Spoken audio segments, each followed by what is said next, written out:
لا شوف، سوالف الشو الاعلامي ما توكل خبز. يعني يلحقوني ويصوروني وان انا موجود واشتغل، لا، اللي يبي يشتغل صح سكاتي. انما البهرجه ما لها معنى.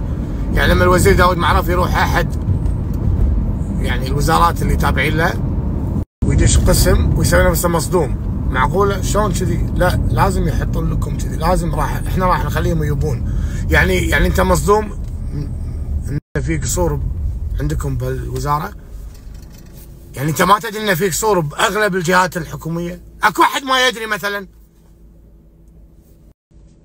ما له داعي الشو هذا.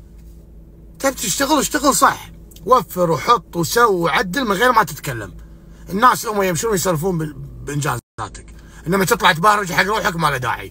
نفس وزيره الاشغال طالعه، اي احد يشوف حفره بالشارع يصور ويدز حق موقع الوزاره. يعني انت شو يبيلك محترف من برا ما تعرفين انه في حفر بالشارع؟ احنا نقعد عاد نمشي بالشارع نشوف فلاشات تشب وتطفي، العالم كلهم تشكشك بالحفر. ولك موقع الوزاره راح يهنق من الصور اللي راح توصل له. 6 صور وينفجر الموقع.